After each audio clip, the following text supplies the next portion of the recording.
Greetings and salutations, surf and sales fans and chums and men and women and all gender types, because we don't discriminate against anyone.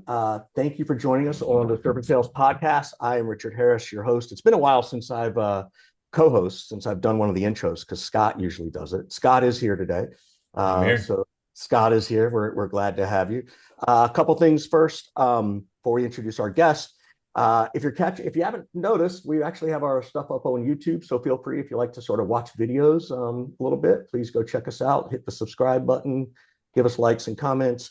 So we're pushing that a little bit, and of course, the event down to 5.5 seats left as of yesterday for October Surf and Sales in Portugal.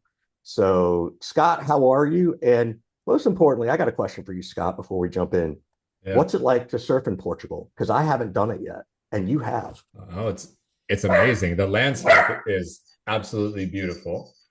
The water is going to be cold, but like you can tolerate it if you're tough. Like I surfed for 45 minutes with no wetsuit last year, but Right. it's cold. Let's So call it invigorating. Let's call it it's invigorating. it's it's invigorating. Yeah. The sun will be out.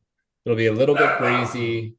There'll be people there, but not like crazy crowded. Right. It'll be real nice. It'll be Right. nice. Well, the cool thing is, Scott, you've been preparing for 2 years by your daily cold plunges in your plunge That's right. back. Yeah, I'm acclimating So myself back to cold water. Yeah. yeah, exactly. So cool, man. Well, it's good to see you as always. Let's introduce our guest. And I know you just told me how to say this, but I might butcher it, so please correct me. Anis Bennaceur. Did I get it right? Anis, Yeah, you did. who is the CEO and co-founder of attention.com. So welcome to the show. Thanks for tolerating our ridiculous banter. We'll try to shut up and let you talk more. And we're glad to have you. Why don't you, just before we jump in, give people a little bit of your background and particularly like what does attention.com do? So they just have this point of reference as we have today's conversation. Yeah, 100%. Thank you so much for having me, Richard. And you did not butcher my name. Awesome. Uh, I'm the co-founder and CEO of attention.com. We're a platform for sales. More specifically, we have AI sales agents that automate the work out of your sales conversations, right? So think about your sales team having emails, calls, messages all day with prospects. How do we capture all of this? How do we build, a brain that can delegate all these tasks to an army of AI teammates that will do the work for you? It can be as simple as, hey, I need to have a sales demo deck before each demo starts and get it shipped to me 15 minutes before my call starts based on my last interactions with this prospect. All the way up to, hey, I need to understand why we're losing deals. So give me a close loss analysis over the last 3 months, right? And so we can automate all this hard work with AI and with attention. About myself, I've been a founder for the past 10 years. Exactly, it will be 10 years on April 15, 2025. About myself, I'm originally French, American, Tunisian. I grew up in London and Paris. I've been coding ever since I was a kid. I was a hacker growing up. I was hacking web servers for fun in the early 2000s. I started my career in investment banking. A friend of mine called me one day and said, "Hey, check out this app. I'm going to start working for them. Do you want to join me?" I thought it was fun, so I joined him, and we ended up working for Tinder in 2013 when the startup was about 6 months old and did a lot of fun stuff for them, growing their presence in France. I founded a startup afterwards called Mixer, which was a professional network for creatives. See as LinkedIn for creative people, where I was the co-founder and CEO for about 6 years. And but right before starting Attention, I met a gentleman named Matthias Wickenberg, who was the founder of my biggest competitor at the time, a startup called Swipecast. We were, waging war on each other in our past startups, grabbed coffee one day, and had a lot of respect for one another, really liked one another, and decided that we would start our next startup together. So here we are working together over at Attention for the past 3.5 years. Sounds That's kind like of a cool story. how PayPal started too. They all hated each other, when because Elon had something different than PayPal, and they hated each other, and they went back and forth, and then they sort of figured out they were better together. So I have a question for you about your loss analysis, right? And this, half-hearted question, which is, what happens if the loss analysis says I should get fired?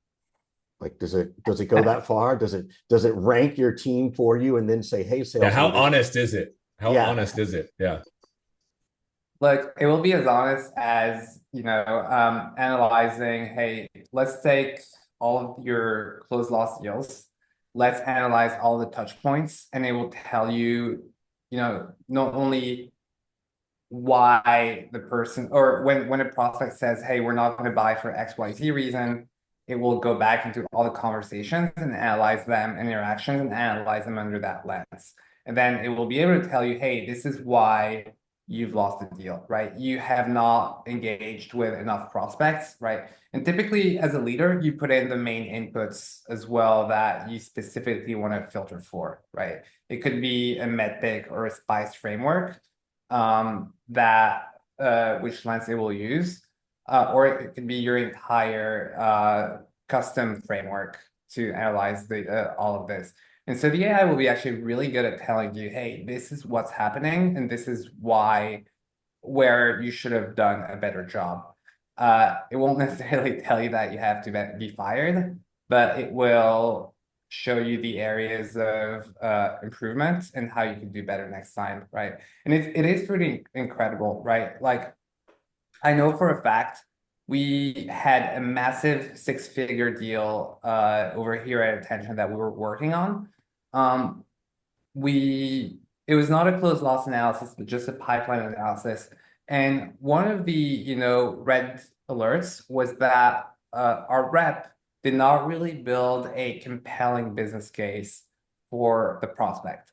And a couple weeks later, I catch up with David Perry, who was the VP sales over at Confluent, who's one of our investors. I tell him about the deal, and he tells me without even looking at anything, it does seem like, they don't have a clear business case here. And I'm like, that's really interesting. This is literally what Attention said. And so I went back to the rep, discussed the deal with him about it, and he told me that it's true. He went out, built a business case that got introduced to the CFO, and now it's in close one, right? And you can't necessarily always say that this is what's going to happen, but it was one of those like aha moments for me where the AI was so damn good at telling me what was missing for us to really push the deal further that, yeah, our reps now believe it a lot more than ever. Are you seeing adoption and utilization in sort of unforeseen type areas that are like happy accidents almost? Like, is it going to analyze a sales manager's one-on-one and give that manager feedback and say, hey, Richard, here's some stuff that you could have done better. You were too harsh or too mean in your one-on-one, or it was unfocused, or this 60-minute conversation could have been condensed into 10 minutes. Any feedback on I'm only that harsh type to of use you, case? Scott. I'm only harsh to you. You know that, right? I could take it. I can take it. I'm just curious about that type of use case or other sort of happy accident use cases that you're hearing from customers. That's a really good question. So far, I think I've only heard it once from an active customer who said we need to find a way to manage the managers, coach the coaches, and where they implemented their own scorecard to evaluate these one-on-ones, right? And I thought that was incredibly interesting. I didn't dig into the details, but now that you do mention it to me, I will chat with our team about this and look into kind of like how this is working out so far and chat with the customer about this. But we want 10%. We want 10% of that. That's our referral program. So Overall, I think, I wouldn't call them unforeseen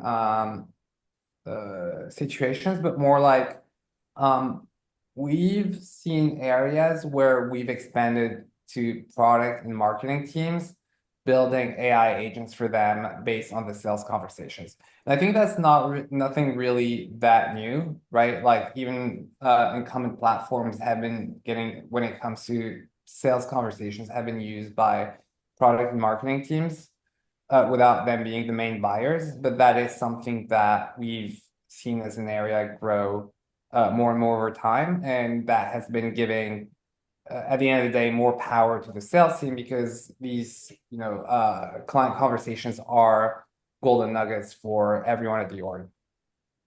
Hmm. Oh, maybe here's one that I really didn't see. Consumer sales, right? Like, Tell me more about that. What does that mean? yeah, we have some clients who have actual call centers of people who call their prospects, call their leads, and sell to them over the phone. And those leads, they're consumers. They're not actual businesses, right? So an example is dental implants. And these guys are extremely they're extremely sophisticated, right? Way more than I've seen with a lot of B2B clients, because they have so much volume that they deal with, that they really tweaked and pushed our platform to an extent that I've never even seen before. So what does that's that mean though? They pushed it because one of our questions, our next question kind of was going to be around how do you differentiate in what could be perceived as a saturated market, right? 100%. I'll give you an example, right, that I thought was really fascinating. Um, they so they build something within our platform that will, if they have a prospect that is a no-show, right, on call number 2 or call number 3, they will run an agent that will take call number 1 or call number 2 to specifically analyze what was said in those prior conversations that led to no-shows, right? And I thought that was extremely interesting. I have never seen anyone do this in the B2B world. And in their case, because of they have so much data and so much volume around this, they're able to get clear conclusions around this, right? I thought that was extremely interesting. These guys, That's a good one. yeah, right. They That's one of the reasons why it's so important to get people using your product in the beginning, regardless of the size of customer, sometimes even regardless of whether they're paying or not, because you want to see how people utilize it.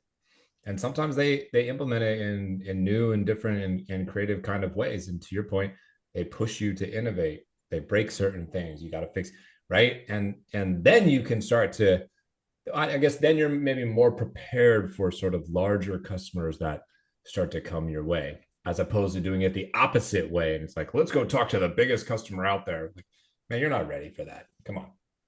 100%, right? Like the way we've always done it is we started selling to our smallest clients, right? Our average, or the average of our top 10% clients when we first started selling, I think was around like $6,000 to $8,000 a year. And that was about 2 years ago now. Now that same number today is over $100,000. And it just like kept growing over time. And the reason is that we never did massive jumps. We always kept growing the size of our clients more and more in an increasing way until we got to a point. And we kept learning from these clients, right? And that allowed us to get ready for the next stage and the next stage and the next stage until, going from SMB to enterprise. But we never, now that I think about it, we have in our first 3 weeks selling attention 2 years ago, we had one of the biggest and best logos in the country come to us, and they wanted to buy our software, right? a So Fortune 100. in your first 3 weeks of going to market, you had an inbound come in from one of the largest logos that you could possibly get. Exactly. It was Wow. incredible. Wow. And Yeah. not only that, but also, it starts with a P, ends with an R. Incredible logo come to us. And, the head of sales was like, hey, look, we've seen every other platform. They're all, 2019. You guys are the future. We worked through the sales process with them. And then, we got blocked by their InfoSec at the time, right? We were way too small, and InfoSec said just, hey, blanket policy, we're not going to let anyone analyze our calls or integrate with our emails because we're a public company. And we also deal with very, very sensitive data. And, now in hindsight, I think that this was the best thing that could have happened to us because we would have gotten destroyed if we had Yeah. worked with That's that right. client. That's right. We would Yeah. have gotten, yeah, like literally killed. And so, yeah, we were just simply not ready. So I think, yeah, a lot of good things happen for a reason. And I think that maybe in a few years again, we'll get them. But for now, yeah, and I'm pretty sure that they ended up building this internally, eventually. So coming in from your environment, which is interesting because you have this developer environment, your mindset feels like that's your background, right? Because you were like war games and hacked into Whopper. For those who know that reference. The question is, what was one of the and the compliment first is that because you've done a couple of startups, you had a little bit of a business sales intuitiveness. You figured out a couple of things. You're not like the first time founder coming in to build something and sell it. You've tried a couple of things. What's the biggest mistake you think founders make when they try to scale sales from founder-led sales? Is it they think after 5 they can go hire a head of sales? Is it they don't realize that the reason they're selling is because they're the founder? Like, what has been your experience? Because I think you might have had that experience when you first started, and then now that when you created attention, you had a little bit more, you had a little bit more, meat on the bone around that experience. Yeah, 100%. I think there are a few things, both around sales and product. Around sales, the very simple mistake that some founders make is that they hire sales before they do marketing and growth, right? They expect that their first salespeople are going to generate the pipeline and close it. Whereas in reality, you need to do a lot of growth marketing so that you have, more qualified pipeline come in, and then your team should focus on closing that. But do you think that they're relying on that early sales team actually to do marketing for them? Yeah, Like 100%. to go out and get product feedback. And it's like, well, wait a minute, that's not what you hired me for. Right? 100%. I think every single founder should sell their first at least 2 to 300K of AR. I sometimes see founders go all the way up to a few $1 million in AR before hiring sales. I really think that as founders, you should be working extremely closely with your How many client. deals do you think that is, right? Because look, if it's a 5-figure deal, 200,000 is 4 deals, right? But and it could be either one. Like it could be dollars, it could be number of deals. How many good conversations do you think this founder should have? As many as possible, right? And I still think like while you have some sales reps, the founder should still talk to clients. Even today, in the mid to late 7 figures AR, we still keep, as a founder, I talk to customers all the time. So does my co-founder, who's our CTO. It's extremely important that keeps you rooted into the decisions that you're making for your business. Now, to answer your earlier question around how many deals, it really depends, right? The reason why I mentioned AR is because that is just going to be a determination of how much work you're going to have to put into those clients. In general, it's going to be relatively correlated.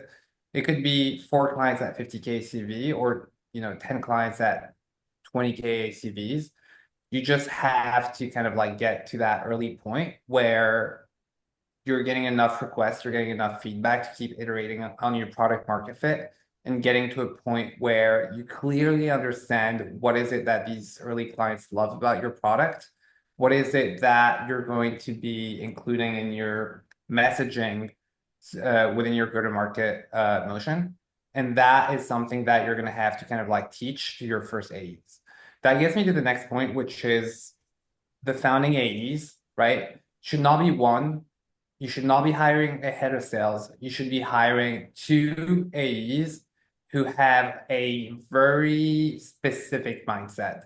They should be similar to founders, right? In a way. Let me interrupt you for a second. Why two? Yeah, I love that question. Simply because they're gonna be learning a lot from one another. They're gonna be within a small competition to like close more deals. And if one messes up, at least they don't have an excuse against you, right? The other person could say, you could still tell them, hey, but look, the other rep is closing, right? And you're not. That kind of creates an environment where they're both motivated, learning from one another. And eventually the carrot is the better of you two will end up, kind of like getting promoted. That worked out really well for us. Jacob Fleischer, who was one of our two founding AEs, is now our head of sales, and he's crushing it. Scott, what made you ask that question? I think I know the answer, but I'm curious. Yeah, I actually prefer to hire three. I always hired three in the beginning because at two you can collude. You can use your buddy as a hiding spot, so to speak. I want to compete with you, but we work the same pace, we work the same hours, and it's easy to form a little bond. But the moment you inject a third person in there, it changes the whole entire dynamic. There's no way three people are going to collude kind of together. There's always one person who's going to do a little bit more, care a little bit more, and whatnot. And in my experience, when you hire three people, one of them is going to be good, like really good. One of them will be good enough for now. And one of them is probably going to suck. And I need to figure out the background and dynamic there to understand, well, what made this person not work out and what made this person great. And it informs me of how I do my hiring strategy moving forward. You lower your odds of success when you just hire two. I think two is better than one, obviously. So you get a little bit of, role play, rehearsal, competition and whatnot, but I always preferred to hire in three. So that was what drove my question to ask you, why two? So that's really interesting. We're actually doing this with three founding technical account managers. So that's I'll be able to get back to you with more data on this. The one thing about having two, right? The biggest pain for me moving from no sales rep to two sales reps was generating enough pipeline for them, which was really, really hard. Even if I pushed them, to outbound, I still wanted us to be very successful and I still want us to be. So I had to work insanely hard to go from, enough pipeline just for me alone to now enough pipeline for me and those two AEs. And by the way, yeah, I would consider myself as the third AE at the time because I was still selling with them, right? So they still had me as a reference point to sell against. The other piece is like when you're at the seed stage, you don't have that many resources, and being capital constrained is obviously changes the dynamic. If you don't have the money, you can't hire three. It's like, cool story, Scott, hire three. Well, I don't have any money. Well, okay, well, I'm not really talking to you if you're the one who doesn't have money. But if you've raised and you have the capital, I always found that was the I always found it though, like if you hire two, you basically you're giving yourself 6 months to figure it out, right? Or if you hire three, you're giving yourself 90 days to figure it out. Because you're collecting more data. Right. It's also that much more data faster to know what works and what doesn't work. Right. And so now granted, if you really have no money, then that matters because in day 91 comes, you don't have cash. I get it. But I've just So I got a different question for you. Um, this might put you on the spot a little bit. Founding AEs, right? That first AE. There's been a rumbling the last few years, started by two of the three people on this call, maybe, that early we AE, won't say which two. right? Hint, hint, wink, wink. That around equity and that first AE, because what is an AE being hired for at an early stage startup? It is to make that startup go and grow, and to make founders, millionaires and billionaires. Like that's like let's be honest. Yet some AEs, founding AEs, don't get any equity. Some get a smidge, right? Like point oh whatever percent. And for me, as someone coming from the sales side, I'm like, that doesn't seem fair. So I'm curious as to your opinion on this. Not what do you do, what do you offer, um, but just what do you think of that theory that, well, Yeah. founding AE should get a little bit more, a bigger piece of the pie. Not Especially when you founder led. consider founding engineers get an absolute metric ton of Yes. equity. Yeah, that's a great question. And I'll be very transparent here because I think people should hear real numbers. So two things. Over at Attention, we've always been extremely generous with our employees, right? We're still under 50 employees at this point, and we've been very generous both from a cash but also equity compensation. Jacob, when he joined us, I believe he was either at 0.3 or 0.4% equity when he started, which is 10x more than what typically founding AEs get. But also what I did and what I promised them was, hey, look, if you guys are doing a good job and you're hitting your numbers, especially since that we have nothing proven around how much revenue has been generated through quotas and so on in the past, right? You guys are kind of are going to be an experiment. If you're successful, we're going to give you even more equity. There's going to be refreshers. And so for Jacob, for example, he went from 0.3 or 0.4% to 0.7% within that first year in equity, right? And so that was relatively generous. And I still think there's room for him to get more over time as the team grows and as we're more and more successful. He never asked us for anything, and we were always, with all of our employees, if we're seeing that they're doing a great job and that they're working hard, we voluntarily come to them and offer them raises and equity refreshers. That's one of the That's most good. fair answers I've ever gotten. So I appreciate you recognizing it. That's cool. Thank you. So And I mean, I you've don't know. got somebody who's gone from founding AE to now being in the head of sales seat, which is every founding AE's dream, probably, until they end up in that head of sales seat and they go, oh shit, I have no idea how to actually do this job. So as a founder, how do you think about leveling up this first time head of sales and trying to provide them the resources and support that they need in order to be successful in that role? Yeah, that's a great question. I think I will take it back to why even did I see in him the possibility of being a head of sales. And he would be, by the way, a great podcast guest for you guys. But I think overall that what I really saw in him was his slope, right? How fast he was iterating and learning from feedback. And so, he had an extremely strong slope. So I thought that he would figure out how to be a great manager.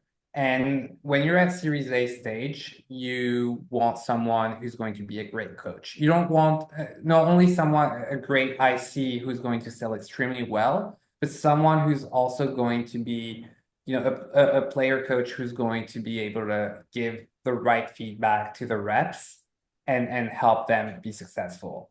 And so I saw a lot of coachability within him, and I thought that was going to make him successful. Now, that being said, his first 3 months being a founding head of sales were painful.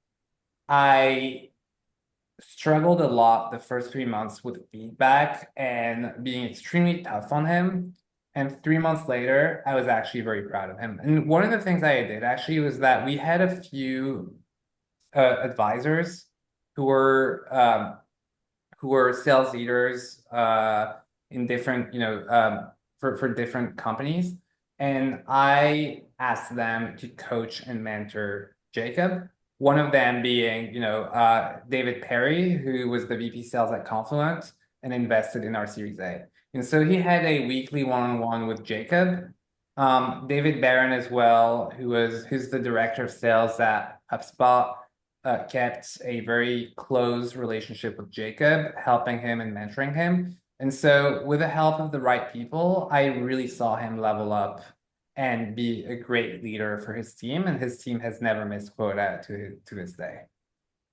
Well, let's hope he keeps that streak alive for his sake, for your sake, and for attention's sake. We're starting to move towards the end of the show here, and we always try to wrap up the show by saying, how can we be helpful to you? Do you have any questions for us? So anything on your mind that you want to talk to us about?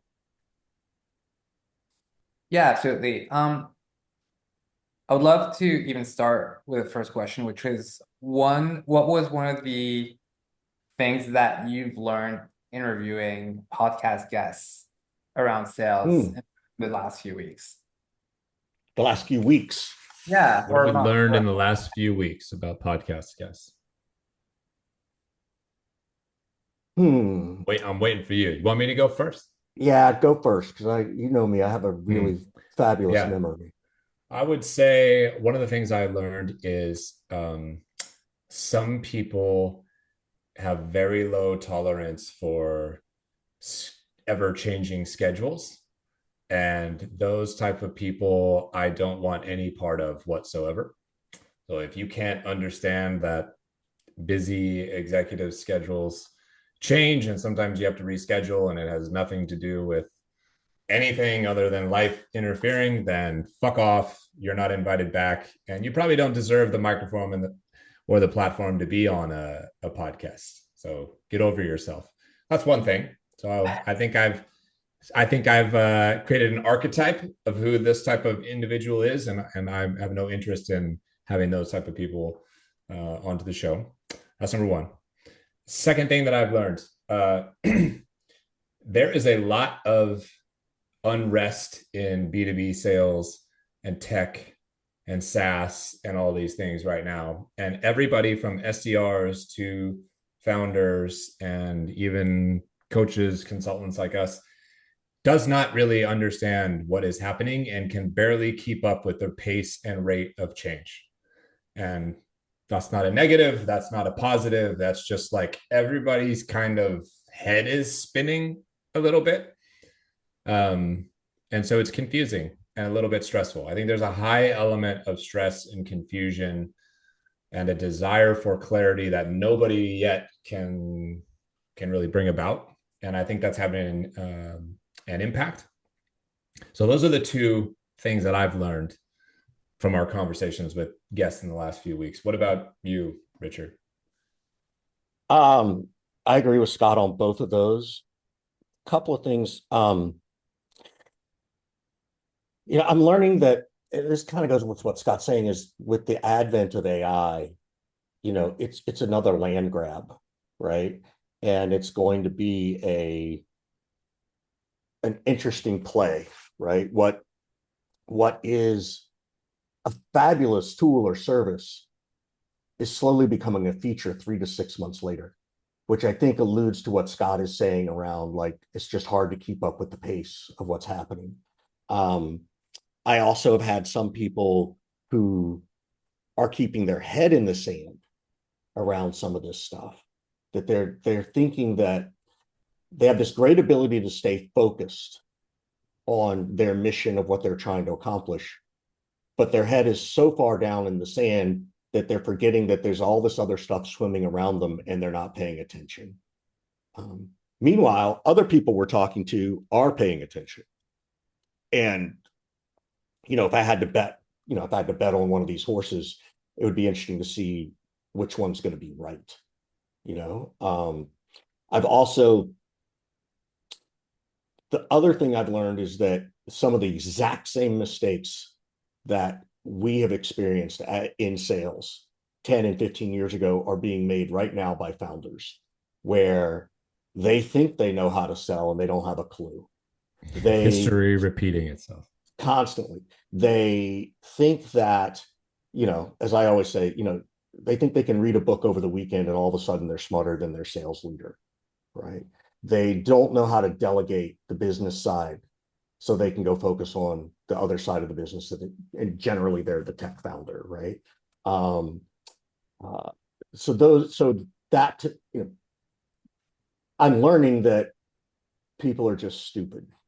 Right? And maybe I'm just reconfirming that what I've known is that people are stupid about certain things because they feel like they want to experience themselves when in fact, if they got a little bit of advice from a smart advisor, they could accelerate by 6 to 9 months. That's what I'm seeing the most of these days. So it's a good question though. It's a really good question. That's really interesting. I have another, pretty tough question to answer, but what is it, given your experience and what you know about, sales and go-to-market, but also what you're seeing with, the AI revolution these days, or, regardless of the AI piece, but what is something that, in your opinion, is so obvious that it should exist, but it does not exist yet? I want to take this one. No, let me go first, Scott. No, go ahead, buddy. I can tell you the answer to that. That is 1,000,000% on the front of my brain right here. What should exist from a product perspective that doesn't is an alternative platform to LinkedIn. A competitor to LinkedIn should exist. There is 1,000,001 pieces of product feedback, feature requests that we all could gather. I have so much of this already stored in my Google Drive somewhere. And some of these fixes are super simple, super obvious, things that people have been yelling about and screaming about forever. And, the platform has a little bit of a monopoly, and I don't really understand why. And that, I think, somebody who's got the proper war chest, who also is adequately delusionally confident in their ability to pull something like that off. I think it's ready for disruption. I think the time is right. And how much do you think it would take, Scott, to get started? 50 million investment? I don't know. I don't know. I don't know how long it would take to build the thing from an engineering kind of perspective. So I haven't spec'd any of that kind of stuff out. But I don't think that it would take as much as it used to, because people will migrate to and go where the right type of content is, and the right type of creators and leaders and business influencers and stuff like that. And if you are somebody that is in that upper echelon or has access and ability to migrate that upper 0.5% super user to a new platform and incentivize them somehow, people will follow. And the sentiment against LinkedIn is a little bit nasty right now, meaning it's a necessary evil. I very rarely talk to people who after they're done saying their business relies upon LinkedIn, don't also say, I can't wait to fucking be done with this platform or use an alternative version. Every single person that I know talks about this stuff. So I don't think that it would be as big of a war chest as you might imagine, nor do I think you need to have 1,000,001 users in order to create a successful alternative platform. And I think that's something that people focus too much on. They hear a competitor to LinkedIn and they get overwhelmed and like, how am I going to get 1 billion users? You don't have to get 1 billion users to have a successful company, a successful product to deliver value to people. So that's my answer. As you can see, I was ready with that one, Anis. Yes. You were so ready that I forgot the question. What is the question? What product should exist that does not right now? In your opinion, something that's so obvious that it should exist, but yeah. And while you think about it, Richard, I think Scott, you know, my answer to that maybe is that the average user of LinkedIn is much, much older than, the other traditional, social consumer networks. And so those people tend to be also lazier to move out from one platform to another. They're later adopters. And so, because they're being later adopting, that probably creates a stronger moat for a platform like LinkedIn versus social networks for teenagers and early adults. I don't have TikTok. I'm 37. I don't have TikTok. And I refuse to sign up to TikTok. Maybe, I'm the average age of the LinkedIn user. So maybe that there might be an element of response there, but that was a random thought. I like the fact that if he's the average age at 37 and I'm turning 56 in a few weeks, am I part of the average, or am I skewing the average up? You're skewing the average up and you're part of the problem. Right. Exactly. God, what product doesn't exist? The one thing I wish something would happen is I wish that from a sales perspective, when I send an email to somebody, right, and I'm in the dialing zone and I'm in the call zone and I've got the right data, and my system, the kids call that the flow state, Richard. That's right. What the kids call that. Okay. In the flow state, as soon as someone opens my email, I want my dialer to interrupt what I'm doing and call that person right away, because I am in the forefront of their mind. Like literally within 30 seconds or 60 seconds, the dialer should just know, presuming I have the data, that I need to call that person right now. And I've been asking for that for 15 years. I asked SalesLoft and Outreach years ago, why don't you do that? InsideSales.com, when that thing existed, I'm like, why don't y'all have that? That's a feature, like, though, really Richard. Good. That's a feature. But it's a feature of a product. Yeah. So fine, whatever. No, no. You gotta answer his question the right way. You gave him a feature. Oh God. You didn't give him a company, you didn't give him a product. Scott, I'm a tactical guy. You know that about me. You gotta ask the idea guy. Yeah. Don't ask Richard that question. Yeah. Yes. I'm gonna pick that up for our BDR. I really love that. Yeah. I think it's simple. Oh, great. Now this is why Richard wins, because he gives this tactical thing and now it's gonna get implemented. Anis is going to build that for you. He'll be ready in 2 weeks. He needs 2 weeks product cycle. Hours by Monday. Yeah. By Monday, it's Monday, it's done. It's done. Exactly. So, but I tend to be more tactical than where Scott is far more strategic about stuff like that, which is, I think, one of the reasons we get along. So I got an endless stream of product ideas that just go nowhere. This is true. He texts me, what do you think of this? All the time. I had one last night. I sent you one last night. And you loved my answer. So yeah.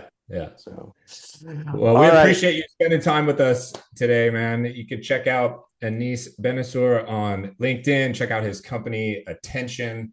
They are making waves in this space. Good luck to you. Keep up the good work, man. And we will see everybody next time on the Surf and Sales podcast. Thanks for joining. Thanks, everybody. And be sure, if you're watching us on YouTube, to hit that like and subscribe button, leave us a comment. And rather than seeing us on the next YouTube, come to Portugal. See us in Portugal. Hang out. Anybody who comes to Portugal, we'll put you on the podcast. How's that? There you go. Free offer. Yeah. All right, Anis. Thanks, buddy. It was really nice to meet you and spend some time. Same. Bye.